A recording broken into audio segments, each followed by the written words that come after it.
My father cut me out of his will because I didn't get along with my new stepmother. Yet when I came in to $12 million, he reached out, demanding money and citing financial difficulties. Nobody dreams of a childhood like mine. To me, family was supposed to mean love, safety, and comfort, things I only saw on TV or heard about from other kids. When my dad, Luke, married Rose, I thought life might finally improve. I was wrong. Luke was distant. I don't know if he had always been that way or if it happened gradually, but by the time I was old enough to notice, he felt more like a roommate, drifting in and out of my life than a father. He was always busy, either working on the house or, more likely, doting on Rose and her daughter Brianna, who, in his eyes, could do no wrong. I felt like an outsider in what should have been my own story. Instead of being the main character, I was a bystander, someone who didn't belong. From the start, Rose made no effort to hide how she felt about me. She treated me like my very existence was an inconvenience, and she didn't bother with subtlety. It wasn't a quiet, I'm-in-charge attitude. It was loud, obvious, and relentless. The disgust in her eyes when she looked at me made it clear she saw me as an intrusion into her perfect life. She wasn't shy about voicing her opinions either. Everything I did seemed wrong, and she never missed a chance to let me know. "James, why can't you be more like Brianna?" she would sneer, arms crossed as she glared at me over the dinner table. Meals became a test I could never pass. Brianna, of course, was the golden child. She was Rose's daughter from a previous marriage, and, though only a year older than me, had a quiet confidence that made everyone adore her, or at least that's how it seemed. Brianna wasn't overtly cruel, but she didn't make things easier for me either. She observed me with the same smug indifference as her mother, as if she knew I would never be part of their world. The loneliness in that house was suffocating.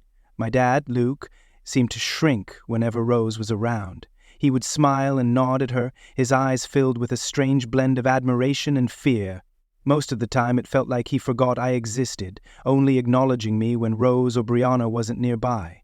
On the rare occasions I asked why he let Rose treat me so poorly, his answers were evasive, as though he didn't have the energy to think about it. "James, she's just strict. She wants what's best for you," he would say, his voice hollow and his eyes avoiding mine. Eventually, I stopped asking. But Rose's behavior went beyond words. She wasn't afraid to assert her control. Once, I came home from school with a report card that wasn't perfect. Mostly B's, with a couple of A's. I was proud of it, considering how little time I had to study with all the chores she assigned me. But when I handed it to her, I knew immediately it wouldn't be enough. This is what you call effort?" she snapped, her tone dripping with disdain. She crumpled the paper in her hand and tossed it back at me. "James, why can't you be like Brianna? Look at this," she said, pulling Brianna's report card from a drawer and displaying its flawless row of A's as if it were a masterpiece. I wanted to scream at how unfair she was being, to tell her how much harder things were for me, but when I opened my mouth, the words stuck in my throat, and all I could manage was a weak, I'm trying." She shook her head, muttered, "Try harder," and sent me to my room. My dad just stood there, watching. He always just watched, his sad smile suggesting he felt sorry, but was too afraid to speak up. I would sit in my room for hours, staring at the walls. They felt like the only things that truly hurt me, the only things that didn't judge or ignore me, the only things that didn't make me feel like a mistake. There comes a point when you can't take it anymore, and for me that moment came one night after a particularly heated argument. I was 17, just weeks away from graduation, and had stayed up late finishing a school project. Rose stumbled in from some work event, reeking of alcohol. She saw me at the kitchen table, hunched over my books, and sneered. "What, you think you're going to get anywhere with that nonsense? Who do you think you are?" Oh, something inside me broke. I didn't respond. I simply went to my room, shut the door, and sat in the darkness, my head buzzing with one thought. I had to leave. I had to escape before that house consumed me. The next morning, I walked to school feeling different, as if a door I hadn't noticed before had suddenly opened. My best friend Sarah picked up on the change immediately. Sarah had been a steady presence in my life for years. She knew about my family situation, though I hadn't told her everything. When I told her I'm leaving, I can't stay there anymore, she nodded silently and took my hand. It was the first time I felt like someone was truly on my side. That evening, I packed a bag with a few clothes, some cash I had saved from tutoring, and my favorite books, small comforts I couldn't leave behind. I didn't tell Luke or Rose. I didn't want their voices in my head, dragging me down when I was finally ready to break free. But of course, it wasn't that simple. Luke noticed the bag as soon as he saw me in the hallway. His eyes darted between my face and the duffel bag, trying to process what was happening. "James, what are you doing?" he asked, his voice thin and shaky, but there wasn't fear in his tone. There was a strange calmness, as if he had been expecting this. "I'm leaving, Dad. I can't live here anymore." The words came out stronger than I'd expected, carrying a force I didn't know I had. My father blinked, his mouth opening slightly before closing again. Then he let out a bitter laugh. "And where exactly do you think you'll go? You have nothing, James. This world isn't kind to boys like you." "I'd rather face whatever's out there than stay here," I said firmly, refusing to back down. He sighed, shaking his head as though I were a child throwing a tantrum. "You'll be back," he muttered before turning away. I slipped out before Rose returned home, his words trailing behind me like a heavy shadow. I didn't know what lay ahead, where I would go, or who I could turn to, but I felt lighter than I had in years. For the first few nights, I stayed on Sarah's couch. Her family knew me well and welcomed me, with her mother even offering to let me stay as long as I needed. The offer was tempting, but I didn't want to be a burden. I needed to learn to stand on my own. One afternoon, while scanning job boards at the local library, I met someone who would change everything. Her name was Maria, a bright-eyed woman in her early 30s who owned a coffee shop nearby. Noticing me staring at the postings on the community board, she approached me and handed me a flyer. "We're looking for help at the shop. Interested?" she asked. I glanced at the flyer, the words barista needed standing out. It wasn't a glamorous job, but it was a start. I nodded, and by the end of the week, I was clocking in for my first shift. Maria quickly became more than just a boss. She was like the sister I'd never had, a mentor who seemed to understand my struggles without me needing to explain. She had fought her own battles, and there was a quiet strength in her that I deeply admired. When I needed extra shifts, she gave them to me. If I looked exhausted, she would slip me a sandwich. And once, when she found me crying in the break room, she sat beside me, placing a comforting hand on my shoulder without saying a word. Living on my own was harder than I'd anticipated. Rent, groceries, and bills piled up quickly, and I stretched every dollar as far as it could go. But for the first time, I felt like my life was my own, no longer controlled by Rose and Luke. Every time I thought about giving up, I reminded myself why I had left. The thought of going back kept me moving forward. One day, out of nowhere, Luke showed up at the coffee shop. Among the cheerful decor and the aroma of fresh coffee, he looked completely out of place. His face was tense, his expression drawn. Maria was at the counter, and I was in the back when she called for me. "James, someone's here to see you," she said carefully, as if she could sense the tension. My heart raced as I stepped out. Luke's gaze swept over me, cold and calculating. "James, you've made your point. Now come home," he said. Taking a deep breath, I stood my ground. "I'm not going back, Dad. I'm happy here." He laughed sharply, the sound hollow. "Happy? Living like this? You're wasting your life, James. You have no future here." Maria, who had been quietly watching from the counter, intervened. Excuse me, sir, but James has a job and a place here. He's doing just fine." Luke's face contorted with anger, and for a moment I thought he might yell. Instead, he shook his head and looked at me with a strange sadness. "You'll regret this," he whispered before walking out. It took me hours to shake off his words.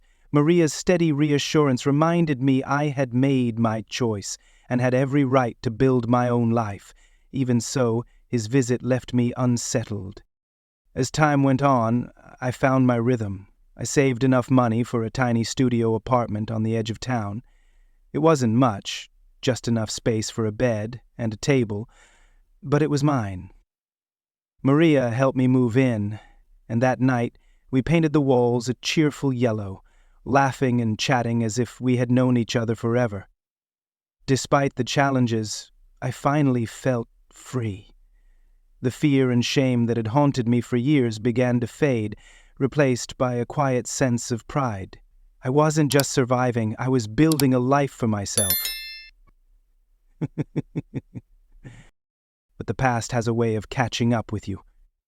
One evening, as I was closing up the shop, Rose appeared. She hadn't aged well. Her face was harsher, her eyes colder than I remembered. She didn't say anything at first, just stood there, staring at me with the same contempt she had always shown. "What do you want?" I asked, keeping my voice steady. She shrugged, her gaze sweeping around the shop as though it disgusted her. "Luke's been worried. Thought I'd check on you." I knew it was a lie. Luke had never worried about me. "I'm fine. You can leave now," I said. She took a step closer, lowering her voice. "You think you're better than us now, living here, working in this dump?" Anger bubbled up inside me, but I kept calm. "Maybe I am, Rose. Maybe I'm finally where I belong." She snorted, shaking her head. "You'll always be a disappointment, James." For the first time, her words didn't hurt. They carried no weight. I watched her leave, feeling a strange sense of closure. I had escaped, built a life of my own, and no one could take that from me. The truth about Rose's feelings was something I had always known deep down. She had never seen me as part of her family, but learning about the will was still a shock. I stumbled upon it almost by accident, and once I knew, I couldn't unhear the words or unsee the papers that re-raced me from any claim I might have had in Luke's life. It started with a phone call from a voice I didn't recognize. "James, this is Martin Hale, the family attorney. We need you to come in for a reading of your stepmother's will." The words sent a chill through me. I hadn't seen Rose or Luke in years, not since that last encounter at the coffee shop. But I knew things at home had only gotten worse. Sarah, my best friend, still lived nearby. I knew she would know what was happening, but I knew she would thus be the controlling force behind the scenes. Rose's health had been declining, and Brianna had taken on more responsibilities for the family. Their youngest daughter, Daniela, Rose and Luke's child, born after I left, was grown now and in college. Luke doted on her in ways he never had with me. On a rainy Wednesday morning, I arrived at the law office with my heart pounding. The receptionist directed me to a small conference room where Luke, Brianna, and a few others were already seated. When I walked into the room, Luke looked up, his eyes widening in surprise before narrowing sharply. He didn't say anything, turning his attention back to the papers in front of him, but the tension between us was palpable. Brianna barely acknowledged my presence, seated beside a woman I didn't recognize. She was a young attorney, sharply dressed, and introduced as Rebecca Lang. Rebecca glanced at me with a neutral expression before returning to the stack of documents she was flipping through. When Martin Hale finally arrived, he wasted no time. Taking his seat at the head of the table, he adjusted his glasses and began reading the will. My hands clenched tightly in my lap as he listed Rose's assets, investments, properties, bank accounts. The list was far more extensive than I had anticipated, and it felt like he was describing someone else's family, not my own. The details sounded so removed from my life. "Then," Martin paused, scanning the room before continuing, "to my daughters, Brianna and Daniela, I leave the entirety of my estate. to be divided equally between them. This includes all properties, financial accounts, and any remaining personal assets. I held my breath, waiting for my name to be mentioned, but it never came. The silence stretched, and when I finally glanced up, I caught Luke watching me. His expression carried a smug satisfaction, as if he had just won a long-played game. That's it?" I managed to say, my voice barely audible. Martin gave me a sympathetic look. "I'm sorry, James. Rose didn't include any provisions for you in her will." The words hit me like a blow. I stared down at my hands, feeling a strange, hollow emptiness. It wasn't about the money. I had built my life without their help. But this was a final rejection, one I hadn't prepared for. I'd always known I didn't belong, but hearing it so definitively was something else entirely. After the meeting, as the others filed out, Rebecca approached me quietly. She handed me her card and said in a calm, measured voice, "If you have any questions, don't hesitate to reach out." There was a trace of empathy in her tone, something I hadn't expected. Nodding, I took the card, too stunned to say much. I left the law office in a daze, the rain pouring down as I walked through the streets. That evening, Sarah called, and I told her everything, the words tumbling out of me uncontrollably. She listened in silence, her presence steady as I spoke until my voice was hoarse. "They've always treated you this way, James. This doesn't change who you are," she said firmly but gently.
"You were there," she insisted. "You've built something better for yourself, and they can't handle that." In the following weeks, I tried to move past it, burying myself in work and focusing on the life I'd created. But no matter what I did, the ache lingered, always just beneath the surface. One evening, Maria, my boss at the coffee shop, found me sitting in the break room, staring into nothing. "Hey, you okay?" she asked, sitting down across from me. I shook my head, unable to find the words. Maria didn't push. She simply placed her hand on mine, her silent presence reminding me I wasn't alone. Around this time, Rebecca contacted me again. She left a voicemail saying she had information she thought might interest me.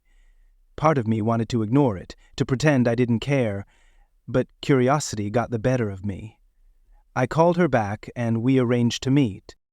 At a small cafe, Rebecca laid out a few documents in front of me. "I did some digging," she began, her tone cautious. "Rose didn't mention you in her will, but there are some odd discrepancies in her financial records. I thought you'd want to know."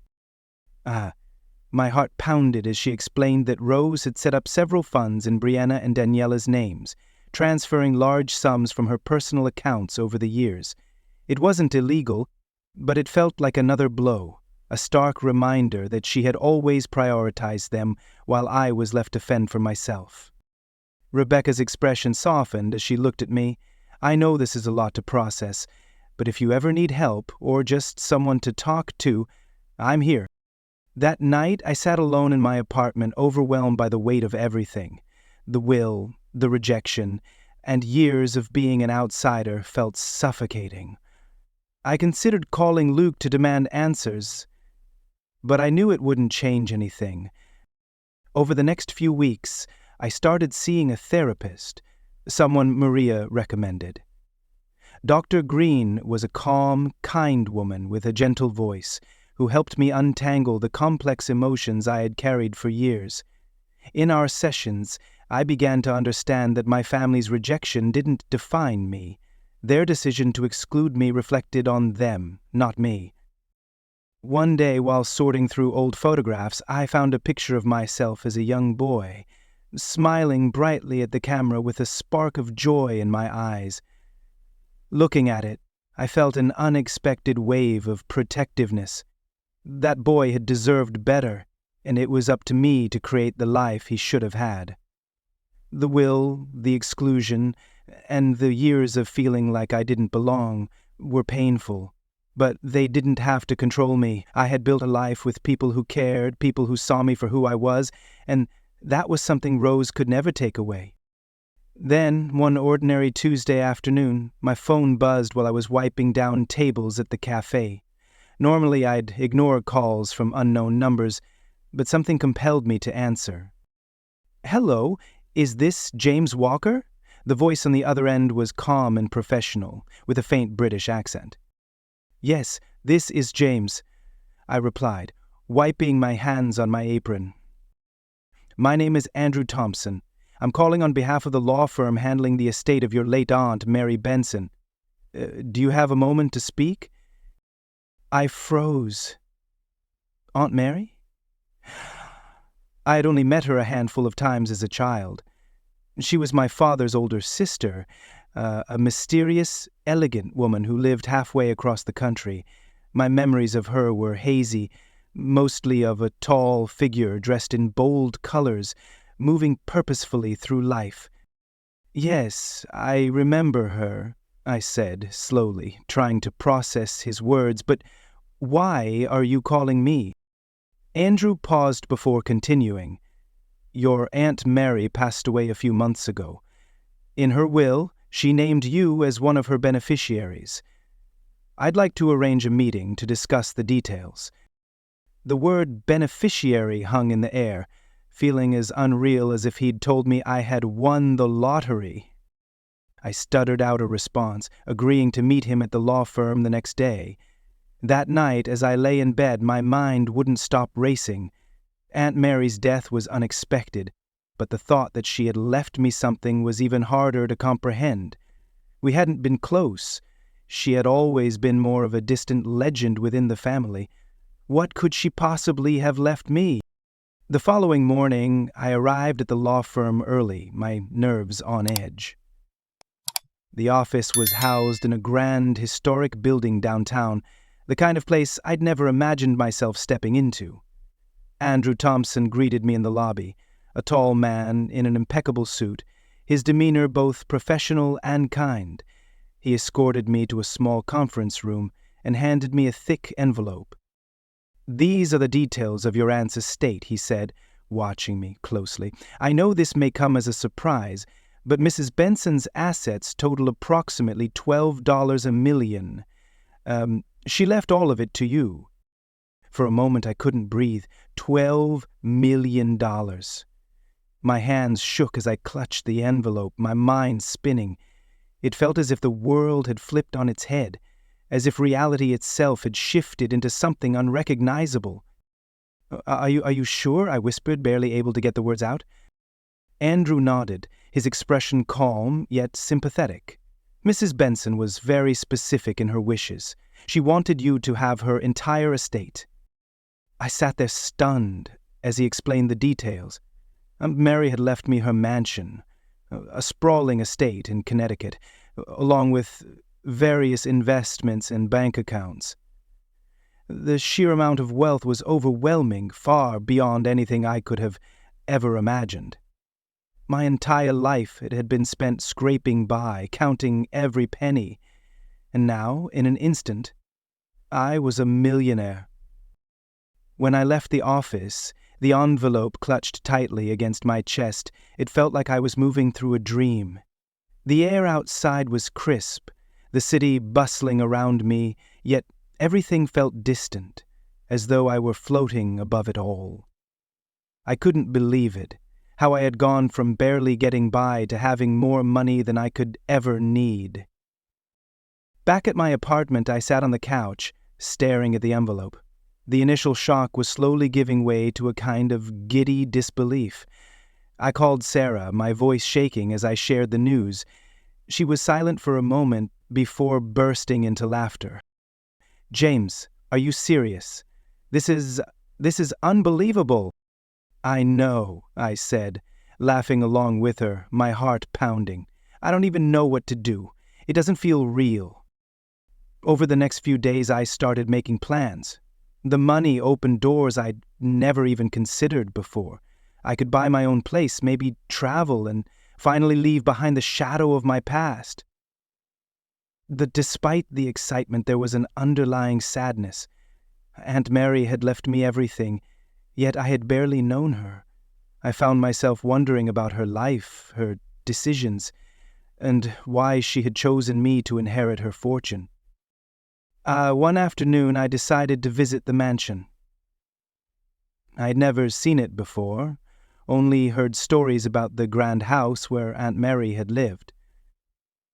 When I arrived, the sheer size of the estate took my breath away. It was surrounded by towering oak trees, with ivy creeping up the elegant walls. The house was stunning, beautiful, yet mysterious, much like the woman who had owned it. As I wandered through the rooms, I felt as if I were piecing together a life I'd never really known. The furniture was tasteful, carefully chosen, and the walls were lined with bookshelves, overflowing with novels, poetry, and memoirs. I felt an unexpected connection to her as I explored, as though I were finally discovering the woman behind the legend.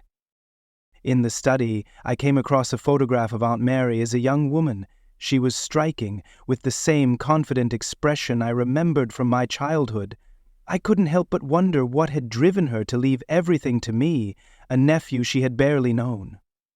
As I stood there, a sense of determination washed over me. I wanted to honor her memory, to live up to the faith she had placed in me. In the weeks that followed, I began adjusting to my new life. I purchased a small condo in the city, a bright, welcoming space where I finally felt at home. I left my job at the coffee shop, though saying goodbye to Maria and my coworkers was more difficult than I'd anticipated. They had been my family, my support system, and leaving them felt like closing an important chapter of my life. Luke and Brianna also re-entered my life. It began with a letter from Luke, neatly written and arriving in the mail one evening. There was no apology, no acknowledgement of the years of neglect. Instead, he wrote about how proud he was of me, claiming he had always known I would succeed. The words felt hollow, a clumsy attempt to rewrite history now that I had something he wanted. A few days later, Brianna appeared at my condo unannounced. She looked much the same as I remembered, tall, self-assured, with that same smug smile that had always irritated me. But there was something new in her eyes, a flicker of desperation, a vulnerability I hadn't seen before. "James," she said, her voice smooth and overly polite, "I thought we could catch up. It's been so long." I stared at her, incredulous. "You mean, since you and your mom ignored me? Since you made it clear I wasn't part of the family?" She shifted uncomfortably, forcing a smile. "Come on, James. That was a long time ago. We're family. I just want to make sure you're okay." I shook my head, anger bubbling up inside me.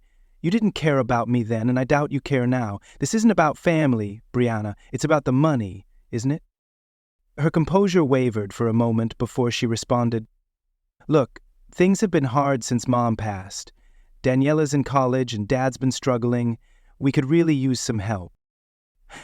I stared at her, feeling an unfamiliar sense of power. For once, I wasn't the outsider. I was the one holding all the cards. But as tempting as it was to turn her away, to make her feel the rejection I had endured, I knew it wouldn't change anything. "Rihanna," I said quietly, "I don't owe you or Dad anything. You made it clear a long time ago that I wasn't part of your family." "Don't act like you care now," I said firmly. Brianna looked at me, defeated, before nodding and leaving without another word. As I watched her walk away, I felt a weight lift off my shoulders. The inheritance had completely transformed my life, but more importantly, it had given me the strength to finally stand up for myself. I was no longer the frightened child they'd tried to control. I was free, independent, and, for the first time, truly at peace. It began quietly, almost like a faint whisper, a few random calls, a polite email from a distant cousin, and a couple of letters from people I had nearly forgotten existed. At first, I dismissed them as coincidences, but as the days went by, the pattern became impossible to ignore. Word of my inheritance had spread through the family like wildfire, and suddenly relatives I hadn't heard from in years were crawling out of the woodwork. It didn't take long for Luke to resurface. He had been unusually silent since his last letter, the one where he tried to cast himself as the supportive father he had never been. This time, though, his approach was different. Late one night, he called. His voice carried a strange mix of warmth and desperation. "James, sweetheart," he began, as if we had always been close. "How have you been? I was just thinking about you, hoping everything's going well." The insincerity in his tone was so obvious it nearly made me laugh, but I kept my composure, curious to see where this conversation would go. "I'm fine, Luke, just busy, settling into everything," I replied evenly. There was a pause, followed by a heavy sigh. "James, you know things have been a bit difficult for us lately. With your mother's passing and all, it's been a real struggle." His voice wavered, as though he were trying to summon tears. For a brief moment, I almost felt sorry for him, but then I remembered all the years I'd spent being ignored, belittled, and discarded. "I'm sorry to hear that," I said flatly, refusing to engage. Luke took a deep breath before finally saying the words I'd been expecting but dreading. "I was thinking, with everything you've inherited, maybe you could help us out a little. You know, as a family?" There it was. The family card. A card he had never played when I was a child, a teenager, or even a young adult struggling to make ends meet. Now, suddenly I was family. I took a moment to collect my thoughts before responding. "Luke, I stopped being part of that family a long time ago. You made that clear when you let Rose treat me the way she did, and when you completely cut me out of your lives after I left." His voice tightened, and I could hear irritation creeping in. "That was years ago, James. We've all changed since then. You can't hold on to a grudge forever."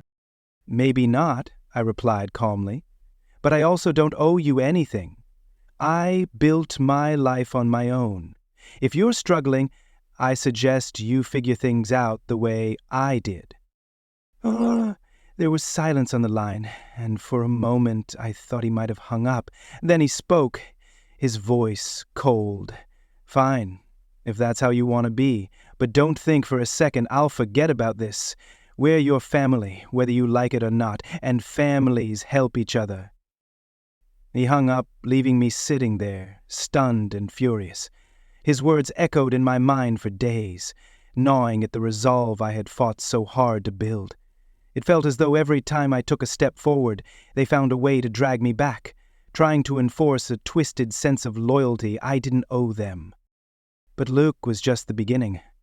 In the weeks that followed, letters from Rose's side of the family began arriving, people I barely remembered.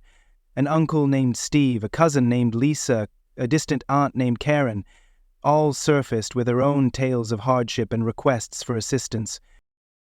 One evening, I opened a letter from Karen, a woman I hadn't seen since I was a child. Her note was long, filled with flowery language and detailed accounts of her struggles.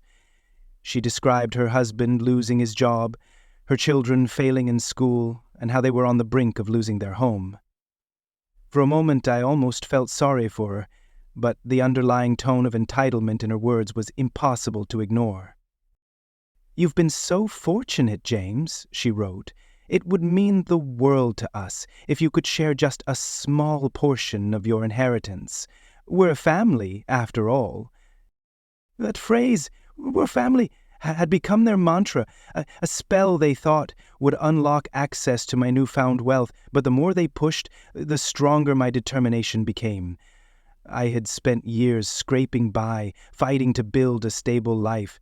Now that I had finally found that stability, they wanted to take it from me.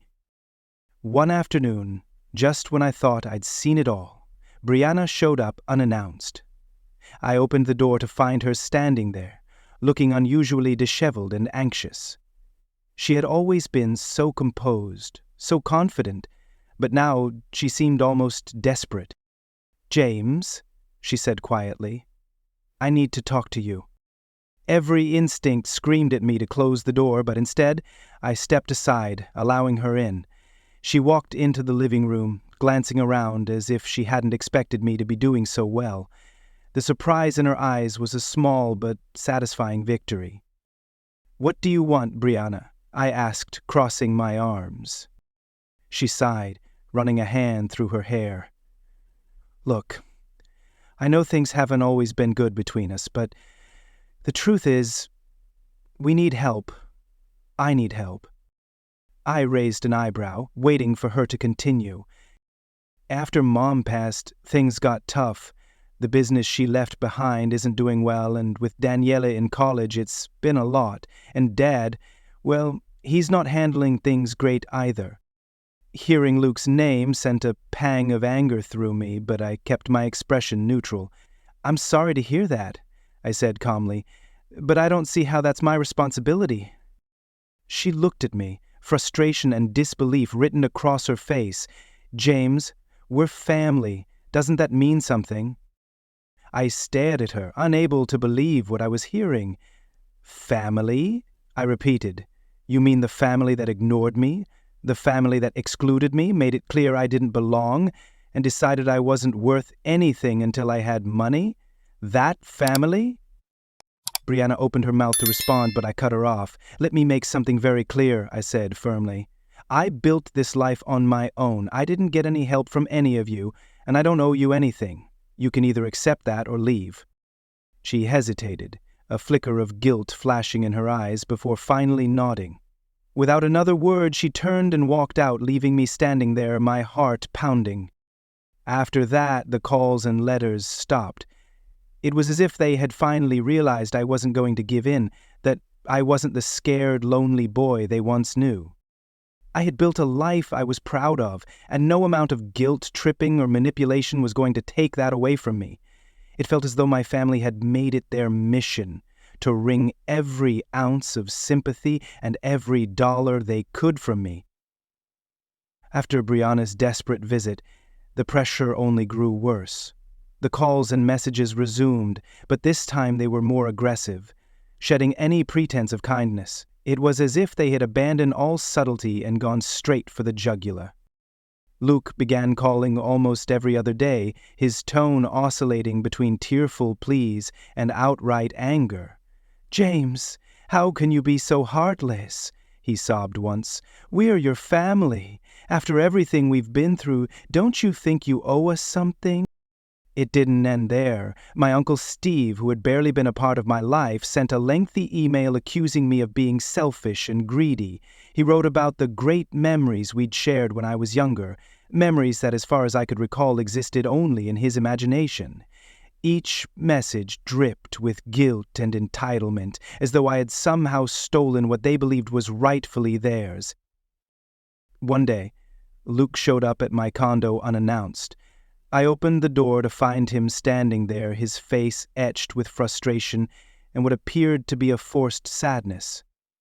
I hesitated, but he pushed past me, making himself comfortable on my couch. "Dad, you can't just barge in here," I said, doing my best to stay calm. He glanced around the room, his eyes scanning the decor and the small touches I'd added to make the place feel like home.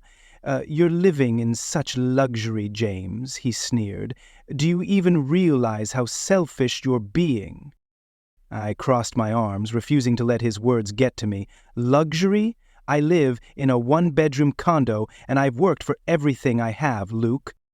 He let out a dramatic sigh as though exhausted. This is more than enough for one person. Meanwhile, your family is struggling. You know Daniela's tuition isn't cheap, and Brianna is having trouble keeping the business afloat. Unable to hold back my frustration, I interrupted. And how is that my problem? You made your choices, Luke, just like Rose did. You both decided to treat me like I was nothing. Now that I have something you want, I'm suddenly family? His expression twisted with anger and frustration, but he said nothing. After a tense moment, he stormed out, slamming the door behind him. A few days later, I received a letter from a lawyer representing my family. Apparently, they were trying to claim part of Aunt Mary's inheritance, citing family obligations and accusing me of causing them undue hardship through my selfishness. I couldn't decide whether to laugh or scream. It was ridiculous, but the betrayal stung in a way I hadn't expected. They had resorted to legal threats to manipulate me into giving them what they believed they deserved. I immediately contacted my lawyer, Rebecca Lang, the same attorney who had helped me navigate the initial inheritance process. Rebecca was sharp and no-nonsense, with a knack for making people take her seriously. When I explained the situation, she didn't seem surprised. "James, this happens all the time," she said, her voice steady and reassuring. "People get desperate when they feel entitled to something they can't have. Let's review their claims and see what we're dealing with." Rebecca dug into the documents they had sent, carefully dissecting the legal jargon and exaggerated claims. Within days, she uncovered the truth. It was all a sham. The documents were riddled with forgeries, including falsified signatures and fabricated financial hardships, all part of a clumsy attempt to extort money from me. When I met with Rebecca in her office, she greeted me with a triumphant smile. "James, they're bluffing," she said. "Every document they submitted is either forged or grossly exaggerated. They have no legal standing whatsoever." A wave of relief swept over me, but it was quickly replaced by simmering anger. How far were they willing to go? They had lied, schemed, and manipulated, all under the guise of family. For the first time, I saw them clearly, stripped of the masks they had worn for years. Rebecca filed a counter-argument that completely dismantled their claims, leaving no room for doubt. Within a week, we received notice that their lawyer had withdrawn the case, quietly backing down in the face of Rebecca's evidence. But it didn't stop there. Luke wasn't finished. Just when I thought the ordeal was over, I received another lawsuit, this time from my own father. He was demanding $400 million for emotional damages and lost family support. Staring at the legal documents, I couldn't believe what I was seeing. Luke was willing to drag me to court and tarnish my name, all for a payout. Sitting across from Rebecca in her office, the weight of betrayal pressed heavily on me. "Can he actually do this?" I asked, my voice trembling with frustration and disbelief. Rebecca shook her head, her expression resolute. "James, this lawsuit is baseless. He has no grounds to stand on. It's a desperate move, nothing more. Trust me, we'll get it dismissed." The court date came quickly, and although I dreaded seeing Luke again, I felt prepared. Rebecca had coached me on every possible scenario, and I walked into the courtroom with a sense of empowerment. Luke sat across from me, his expression cold and resolute, as if he genuinely believed he was in the right. But as Rebecca methodically dismantled his arguments, exposing the baseless accusations and lack of evidence, his confidence began to falter. The judge didn't take long to render a decision dismissing Luke's case with prejudice, meaning he couldn't file it again. As I left the courtroom, a surge of vindication coursed through me. I had finally broken free from their attempts to control and manipulate me. In the weeks that followed, I made the difficult decision to cut ties with my family completely. It wasn't easy, but I knew I couldn't let them poison my life any longer. I blocked their numbers, deleted their messages, and instructed Rebecca to handle any further communication on my behalf.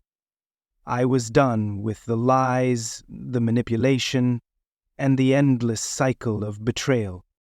Instead, I focused on the people who had been there for me: Sarah, Maria, and a few close friends who had supported me without asking for anything in return.